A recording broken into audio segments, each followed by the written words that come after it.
거룩하신 주님의 이름으로 여러분께 이 말씀을 드립니다. 오늘 제목에서 보여드린 것처럼 거꾸로라고 하는 이 부사어를 가지고 시작해 보겠습니다.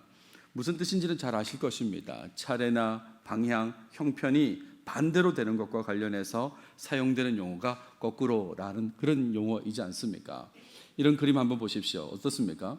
머리가 위로 가야 되는데 아래로 되어 있고 발이 땅이 아니라 하늘을 밟고 있는 것처럼 보이는 거, 이게 우리는 거꾸로라고 그렇게 말합니다.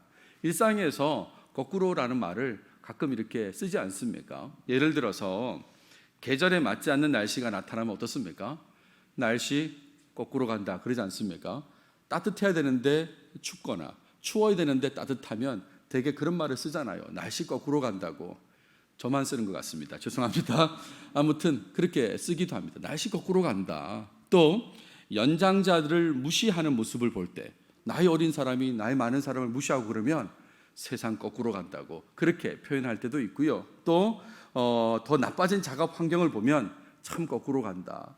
나 때도 이러진 않았는데 이보다 더 열악해? 아유 거꾸로 간다. 이렇게 표현할 때가 있습니다. 보편적으로 알려진 이치에 거꾸로 반응하면 좋지 못하다고 평가되지요. 보통의 이치가 있는데 그것에 거꾸로 하면 그렇게 거꾸로 반응하면 좋지 못하다고 평가돼요. 설교를 준비하면서 희한한 사진 하나 봤습니다. 보십시오. 어떻습니까? 집에 지붕이 밑으로 가 있지 않습니까? 실제로 지어진 집입니다. 콜롬비아의 과타비타라는 곳에 있는 집인데 거꾸로예요. 지붕이 아래로 가 있고 바닥이 위로 가 있는 그런 집을 지은 거예요. 왜 이런 집을 짓고 사는지 모르겠습니다. 아무튼 거꾸로입니다. 거꾸로 반응하면 좋지 못하다고 평가되는 게 보통의 모습이지요. 물론 가끔은 거꾸로 된 반응이 좋은 결과로 이어질 때도 있습니다. 간혹 그런 게 있습니다. 예를 들면 독은 나쁘잖아요. 먹으면 안 되잖아요. 근데 그 독을 아주 소량을 사용했을 때 약이 되는 경우도 있다고 합니다. 그러니까 이런 경우는 조금 거꾸로 해도 좋다라고 그렇게 평가될 수도 있을 거예요.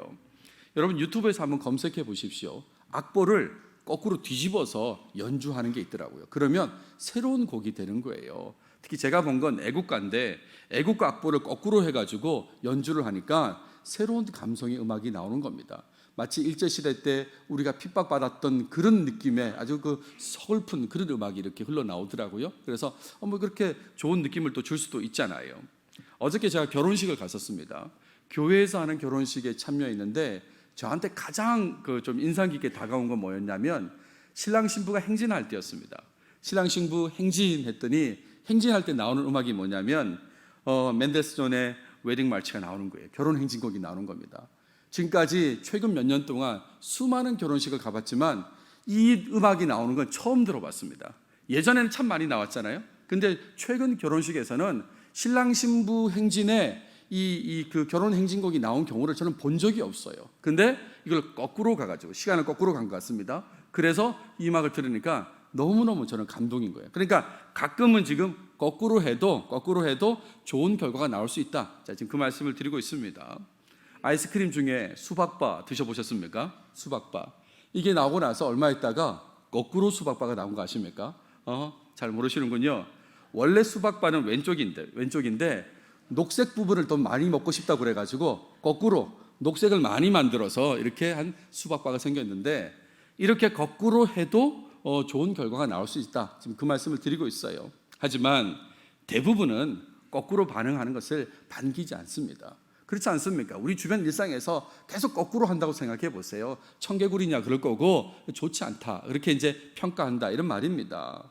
어릴 때 불렀던 동요 앞으로가 있습니다. 앞으로. 어떻게 시작하는지 아십니까? 앞으로 가사가 이어지는데 근데 애들이 노래 부를 때마다 앞으로 그러면 뒤로, 그리고 앞으로 그러면 뒤로, 앞으로 그러면 뒤로 그러면 선생님이 좋아하시겠습니까?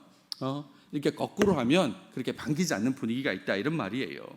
왜 이런 말씀을 드리냐면 신앙생활도 마찬가지이기 때문에 그렇습니다.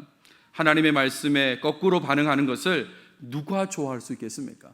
하나님 말씀에 거꾸로 반응하는 걸 좋아할 사람이 누가 있냐 이런 말이에요. 하나님도 지켜보는 사람도 유쾌할 수 없습니다. 다 유쾌할 수 없습니다. 다른 세상의 일이야 거꾸로 해서 가끔 좋은 일이 나타날 때도 있다고 하겠지만 하나님 말씀에 순종하는 걸 거꾸로 해서 좋을 수는 없는 거죠. 하나님도 지켜보는 사람도 유쾌할 수 없습니다. 신앙생활에 있어서 창의적이고 유익한 결과를 만들어낼 수는 없다, 이런 말입니다. 오늘 본문에는 예수님을 의식하지 않고 엉뚱하게 권력을 가진 한 사람을 의식하는 모습이 등장하고 있습니다. 예수님이 아니라 권력을 가진 한 사람을 주목하는 그런 모습이 나타난다, 이런 말이에요. 예수님은 하나님이신데 그분을 무시하고 오히려 피조물에 불과한 사람을 의식하는 이 거꾸로 된 모습을 보면서 교훈을 얻고자 합니다. 본문을 보겠습니다. 계속해서 예수님께서 십자가로 향하시는 그 모습을 보여주고 있습니다. 한참 됐습니다. 우리가 4월 달에 요한복음을 다루고 지금 다시 연결하는 거니까 한참 됐겠지만, 우리가 지난번에 봤던 본문은 겟세마네 동산에서의 내용입니다. 그때 일을 보시면 예수님께서 기드론 시내 건너편 동산으로 제자들과 함께 가셨습니다. 겟세마네 동산으로 가셨다, 이런 말이에요. 가룟 유다가 예수님을 잡으려는 일행과 함께 왔습니다. 예수님께서는 하나님이심을 그들에게 밝혔고 또 위협 속에서도 제자들을 보호하시려고 하셨던 그런 모습을 보여주십니다. 이때 갑자기 베드로가 돌발 행동을 했습니다. 그 칼을 사용하는 돌발 행동을 했죠. 거기에 대해서 예수님께서 부정적으로 반응하시는 그런 내용이 지난 시간에 11절까지의 내용이었습니다. 그래서 이런 내용으로 강조했던 건 뭐냐면 예수님의 마음, 예수님의 말씀을 배반하지 않는 삶, 배신하지 않는 삶을 살아야 된다는 말씀을 지난 시간에 드렸습니다.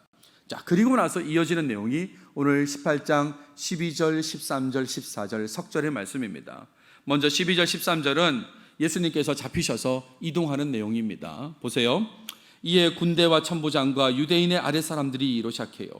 군대와 천부장이라고 하는 것은 앞선 내용을 참고하면 로마 군대를 얘기하는 것입니다. 로마 군대의 사람들과 같이 왔었거든요. 거기 속한 천부장, 군대가 지금 같이 이동합니다. 유대인의 아랫사람들이라고 했습니다. 이 유대인의 아랫사람들이라는 것은 유대의 성전 중심의 권력자들이 있는데 그들이 부리는 사람들, 즉 성전 경비병이라고 할 수 있겠습니다. 그러니까 로마 군대 군인들과 성전 경비병들이 예수를 잡아서 결박했다 그랬습니다.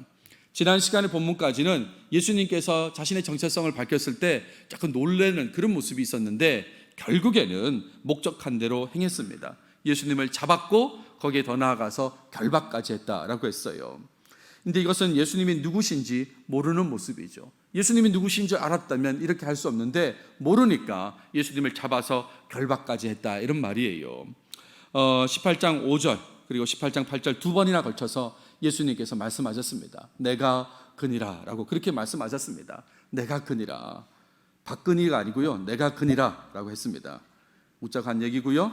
자, 에고에임이라고 표현했잖아요. 에고에임이. 그러니까 이 말은 나사렛 예수냐는 질문에 긍정의 대답이기도 하지만 하나님이심을 밝히는 그런 표현이다, 이런 말입니다. 그런데 그들은 긍정의 대답으로만 이해한 것이죠.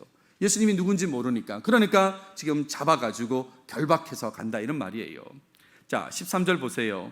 먼저 안나스에게로 끌고 가니라고 했습니다. 오늘 여러분이 주목하셔야 될 이 구절이 바로 이 부분입니다. 먼저 안나스에게로 끌고 갔다. 예수님을 잡아서 결박해서 끌고 간 사람이 바로 안나스에게로 갔다, 이런 말이에요. 안나스에게로. 왜 안나스일까요? 여러 사람들이 있었을 텐데 왜 안나스에게로 끌고 갔는가? 이 부분에 대해서 명쾌하게 대답하실 수 있는 분이 있으십니까? 저도 사실 이 부분에 대해서 별로 이렇게 그전에는 다루지 않았는데 설교를 준비하면서 주목하게 됐습니다. 본문은 이렇게 설명하죠. 안나스는 그 해의 대제사장인 가야바의 장인이다 라고 그렇게 소개합니다. 근데 여러분, 이 내용은 의문을 해결하기에 많이 부족합니다. 왜 안나스에게로 갔어? 그랬더니 안나스는 대제사장 가야바의 장인이기 때문이다. 이해가 되십니까? 목사 만나러 갔는데 목사 없고 그래서 목사 장인을 만났다. 이해가 되십니까? 이게 이해가 잘 안 되잖아요. 이 장인이란 게 무슨 의미일까? 왜 안나스일까?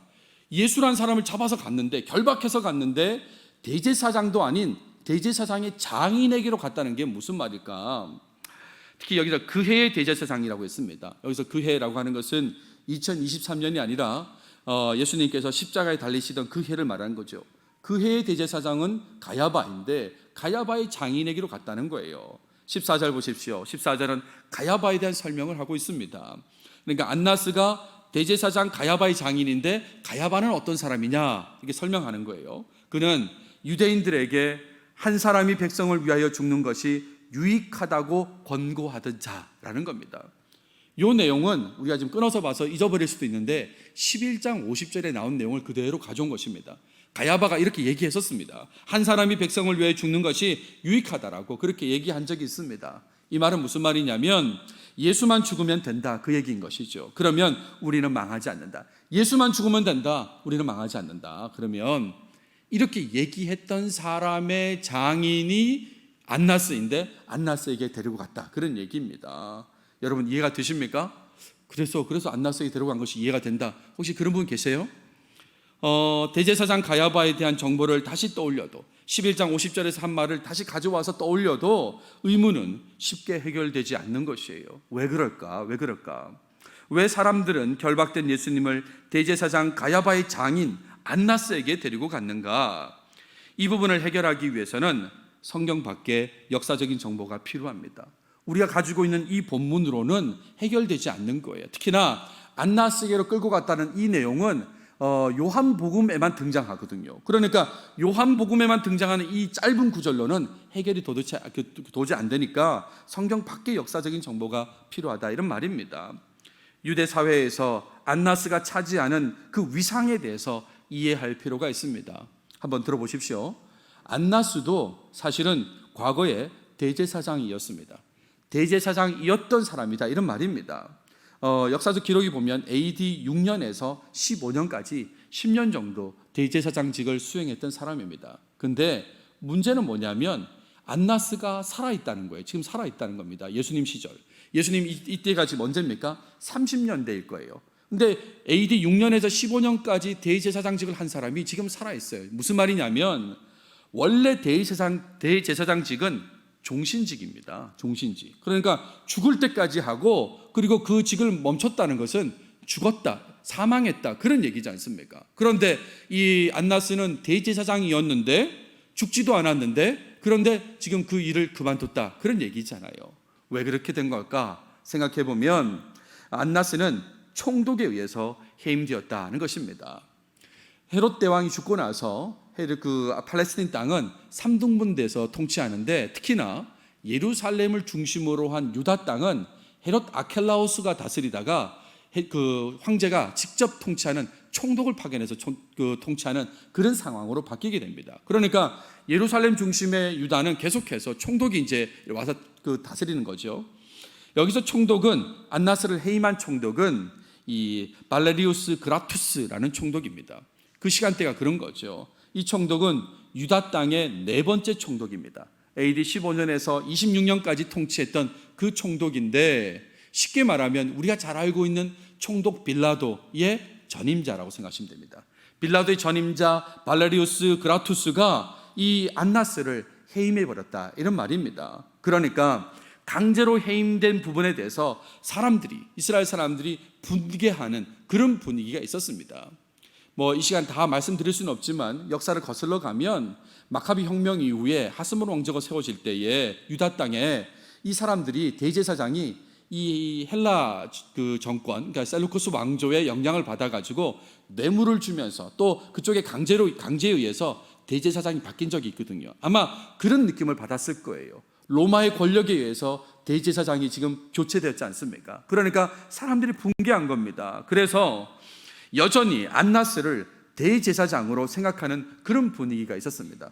해임됐지만 여전히 안나스가 대제사장이야, 그런 분위기가 있었다, 이런 말입니다. 게다가 로마 총독에 의해서 이후에 임명된 대제사장들은 모두가 다 안나스와 관계된 사람들입니다. 안나스를 그 자리에서 몰아내고 해임시키고 그리고 이어진 그 대제사장들이 여럿 있었는데 그 여럿 대제사장들이 다 안나스와 관련된 사람이다, 이런 말이에요. 5명의 아들 그리고 1명의 사위가 대제사장직을 수행했습니다. 안나스는 비켜났지만 그 이후로 대제사장이 된 사람들이 다 안나스의 5명의 아들들이고 그리고 1명의 사위가 대제사장이었다, 이런 말이에요. 그러니까 사람들은 계속해서 안나스가 실질적인 대제사장이라고 그렇게 생각했던 것입니다. 요즘식으로 말하면 대제사장 가문의 대부다, 이렇게 생각했다, 이런 말입니다. 실질적인 권한이 거기에 있다라고 그렇게 생각한다, 이런 말이에요. 그러니까 지금 오늘 본문과 관련해서 공식적인 대제사장이 사위인 가야바라고 하더라도 이후 실세로서 영향력을 크게 행사한 사람은 바로 안나스다, 이런 얘기죠. 이해가 되십니까? 안나스가 실질적인 역할을 하는 사람이다, 권력을 가진 사람이다, 이런 말입니다. 그래서 누가복음 3장을 보시면 예수님께서 공생애를 시작했을 때의 시간적 배경에 대한 내용이 나옵니다.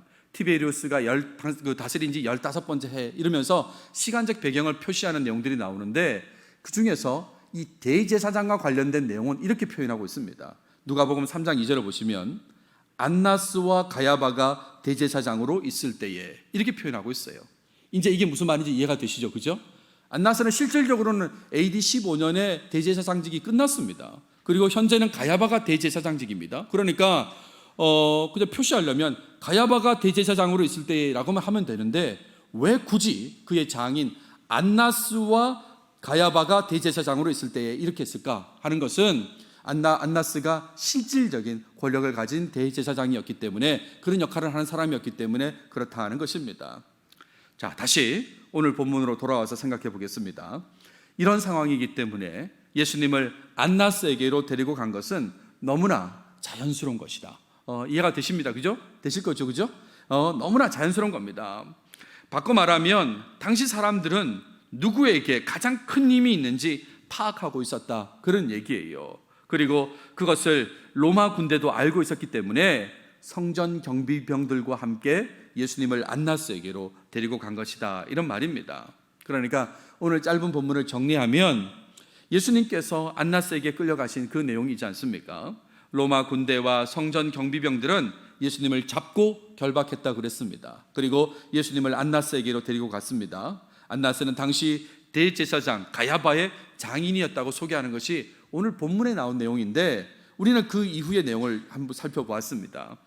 실제로는 유다 사회에서 가장 큰 힘을 가진 자가 바로 안나스라는 거, 여러분 그걸 좀 기억하시면서 본문을 보시면 좋겠습니다. 그래서 오늘 본문에서 생각하고 싶은 부분은 예수님을 결박해서 안나스에게 끌고 가는 사람들의 모습입니다. 이 사람들의 모습을 한번 주목해 보십시오. 그들은 예수님께서 내가 그니라 라고 하신 말씀을 들은 자들이었습니다. 그렇잖아요. 겟세마네 동산에서 잡으러 갔을 때 예수님께서 에고 에이미, 내가 그라고 한 그 얘기를 들었던 사람들이다, 이런 말입니다. 하지만 그 의미를 알지 못했고 그냥 나사렛 예수에 대한 긍정 대답인 줄만 알고 있었고, 눈에 보이는 큰 힘이라고 생각한 그 안나스만 의식하며 살았던 것입니다. 그냥 눈에 보이는 실질적 권력 같은 그 안나스만 주목했기 때문에 이런 현상이 벌어졌다는 거예요. 그래서 예수님을 안나스에게 끌고 갔다, 이런 말입니다. 예수님이 하나님이신 예수님인데 그들은 안나스가 예수님보다 강한 힘을 가졌다고 어리석게 생각했다, 이런 말입니다. 예수님보다 안나스가 더 큰 힘을 가졌다고 생각했다, 이런 말이에요. 그래서 한마디로 거꾸로 판단하고 행동했다, 이런 말입니다. 예수님이 더 큰 힘을 가지신 분인데 그걸 몰라보고 안나스가 더 큰 힘을 가진 것처럼, 그래서 예수님을 잡아서 결박해서 안나스에게 데리고 갔다, 이런 얘기죠. 예수님을 위한 모습으로 살아야 될 사람들이 예수님을 배척하고 오히려 예수님보다 약한 존재를 의식하고 행동한 것이 오늘 본문의 내용인 것입니다. 만약에 사실을 알았다면 어떻게 됐을까요? 정말 후회할 일이지 않습니까? 더 강한 분을 더 약한 사람한테 지금 끌고 간 거 아닙니까? 얼마나 후회할 일입니까?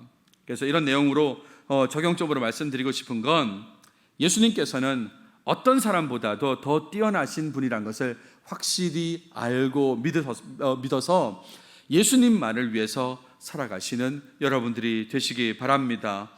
겟세마네 동산에 예수님을 잡으러 간 사람들이 예수님이 누구이신지만 제대로 알았어도 이런 어이없는 행동, 거꾸로 사람을 의식하는 모습, 그런 모습은 없었을 것입니다. 하나님이신 예수님과 피조물인 인간이 감히 비교가 될 수 있겠습니까? 하나님이시란 말은 창조주란 말인데 그 창조주이신 예수님과 피조물이 비교가 되냐, 이런 말이에요. 사실 피조물 사이에도 우열이 있습니다. 그렇잖아요. 피조물 사이에도 더 힘센 존재가 있고 힘이 약한 존재가 있어요. 예를 들면 한 명의 인간과, 성인 인간과 개미 한 마리를 한번 비교해 보십시오. 대조해 보세요. 개미가 때로 몰려오면 모를까, 한 마리 개미하고 그리고 한 명의 성인 인간하면 여러분 다 이길 수 있지 않습니까? 그죠? 비교가 안 되는 거예요. 힘의 차이에서 비교가 안 되는 겁니다. 인간 사이에서도 마찬가지입니다. 같은 인간이지만 인간 사이에서도 힘의 차이가 있습니다. 그래서 우리가 흔히 쓰는 표현이 있잖아요. 그게 바로 갑을이지 않습니까? 갑과 을이 있습니다. 사람 사이에 갑과 을이 있다 이런 말이에요. 하물며 창조주와 피조물 사이에 우열이 없겠습니까? 당연히 있지요. 당연히 비교조차 할 수 없는 것이 피조물인 인간이죠. 창조주 하나님 그분하고 비교조차 할 수 없는 게 인간이다 이런 말입니다. 그런데 그런 인간의 힘을 의식하다가 거꾸로 하나님이신 예수님을 의식하지 않거나 예수님께 해가 되는 행동을 한다는 건 말도 안 되는 그런 모습이다 이런 말입니다. 여러분, 우리가 소위 줄을 쓴다 그러잖아요. 누구에게 줄을 서서 그분을 위해 살아갈지 잘 생각하고 행동하시기 바랍니다. 누구한테 줄 서야 되겠습니까? 누구한테? 부디 온 세상 창조주 하나님이신 예수님께 줄을 서시기 바랍니다. 그리고 예수님만 위해서 살아가는 모두가 되시기 바랍니다. 말씀을 생각하면서 히브리서가 떠올랐습니다. 히브리서의 배경과 목적을 한번 생각해 보십시오. 아마 이미 알고 계신 분은 바로 연결이 되실 텐데 한번 제가 설명을 드려볼게요. 히브리서는 신앙인들에 대한 로마의 박해와 관련된 책입니다. 신앙인들을 로마가 박해해요. 로마의 네로 황제 시절인데 예수를 믿는다는 이유만으로 박해하는 그런 상황이 있었습니다. 특별히 그 가운데 유대인 크리스찬들의 고민을 다루고 있는 것이 히브리서입니다. 유대인이었다가 신앙을 가져가죠. 기독교 신앙을 가져서 유대인 크리스찬으로 살아가는 그런 사람들이 있지 않습니까? 근데 이들이 자꾸 이제 핍박을 받으니까, 크리스찬이라는 이유만으로 핍박을 받으니까 고민을 하게 된 겁니다. 어떤 고민을 할까요? 하나님은 다 같은 하나님인데 라는 고민을 하는 겁니다. 그러면서 크리스찬이라는 타이틀만 떼고 유대인으로만 살아가면 핍박을 받지 않을 텐데 라는 고민을 하는 거예요. 크리스찬이라는 이유만으로 핍박받으니까 같은 하나님인데 그냥 크리스찬 그 타이틀만 떼고 살까? 라는 그런 생각을 했다 이런 말이에요. 그래서 일부 유대인 크리스찬들이 기독교 신앙을 버리고 유대인으로 살아가는 그런 모습을 보였다 이런 말입니다. 이 부분에 대해서 그러지 말라고 얘기하는 게 히브리서 내용인 것입니다. 기독교 신앙을 버리지 말라고 요청하면서 강조한 게 있는데 그게 바로 예수님께서는 더 뛰어나신 분이다라는 겁니다. 유대인 크리스찬으로 살다가 유대인으로 가면 유대인들이 그 귀하게 여기는 존재들이 있거든요. 그 모든 존재들보다 예수님은 뛰어나시다고 얘기하는 것이 바로 히브리서다 이런 말입니다. 예수님은 천사보다 뛰어나다고 했습니다. 예수님은 선지자보다 뛰어나시고요. 예수님은 특별히 모세보다 뛰어나시고 예수님은 대제사장보다 뛰어나시다고 그렇게 계속해서 강조하고 있는 게 바로 히브리서의 내용이다 이런 말이에요. 그러면서 11장의 믿음장을 지나자마자 12장 초반에 이런 얘기를 합니다. 이러므로 우리에게 구름같이 둘러싼 허다한 증인들이 있으니 모든 무거운 것과 얽매이기 쉬운 죄를 벗어버리고 인내로써 우리 앞에 당한 경주를 하며 믿음의 주요 또 온전하게 하시는 이인 예수를 바라보자 그랬습니다. 핍박을 견디면서 신앙생활하는 구름같이 허다한 증인들이 있으니까 걱정하지 말고 예수님 믿고 이 어려운 싸움을 헤쳐나가자, 경주를 하자. 아무리 핍박이 있어도 믿음을 잃지 말라고 그렇게 얘기하는 것이 히브리서다 이런 말입니다. 그런 거예요. 연결되지 않습니까? 오늘 본문하고 세상에 누구보다 뛰어나신 하나님이신 예수님만 바라보고 의식하며 살아가시는 여러분들이 다 되시길 바랍니다. 다급하지 않고 평안할 때는 그렇게 살 수 있을 것 같아요.